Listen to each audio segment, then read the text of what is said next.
সাহেব সাহেব আমাকে কিছু টাকা দিবেন, অনেক ক্ষুধা লাগছে। আরে এখন ভাঙতি নাই। আরে চুরি করছিস? না সাহেব, না সাহেব, না, চলে যাই এখান থেকে, আর আজকের পর যেন না দেখি। সাহেব সাহেব আমি 2 দিন ধরে কিছু খাইনি, আমাকে কিছু টাকা দিবেন। আরে ভাই দাঁড়া, এটা ওই বাচ্চা, ও কালকে আমার থেকে টাকা চাইতে আসছিল আর আমার ওয়ালেট চুরি করছিল। তাই নাকি? চল ভাগ এখান থেকে।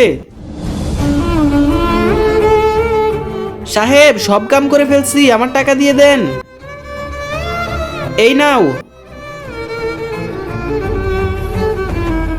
আরে এটা তো ওই বাচ্চা যে সাহেবের কাছ থেকে টাকা চাইতে আসছিল। আরে বেটা দাঁড়াও। বেটা তুমি চুরি করো কেন? না না ভাইয়া, আমি কখন চুরি করলাম?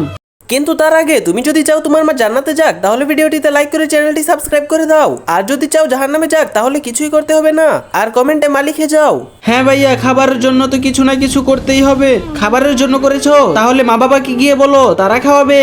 ভাইয়া আমি তো এটাও জানি না যে আমার মা বাবাকে। যখন থেকে হুঁশ আসছে তখন থেকে আমি নিজে একাই। ভাইয়া কেউ খাওয়ায় তাহলে আমি খেয়ে নেই, আর না হয় চুরি করে নেই। বেটা তুই কান্না করিস না, চল আমার সাথে। ভাইয়া এটা আপনি আমায় কোথায় নিয়ে এটা আমারই ছোট ঘর, আর আজ থেকে তুই আমার সাথেই থাকবি। চল আমি তোকে কিছু খাওয়াচ্ছি। বেটা তোকে আমার সাথে নিয়ে আসছি কারণ তোকে পড়াশোনা করিয়ে একজন বড় মানুষ বানাতে পারি। কারণ আমি ছোটবেলা থেকে পড়াশোনা করতে পারি নাই, যে কষ্ট এখন আমার হচ্ছে আমি চাই না সেটা তোরও হোক। আর কাল থেকে তুই স্কুলেও যাবি। এই নে দুধ খেয়ে নে। বেটা নে তোর পানির বোতল। বেটা তোকে স্কুল ড্রেসে কত সুন্দর লাগছে। এই নে তুই পানির বোতল ভুলে গেছিলি।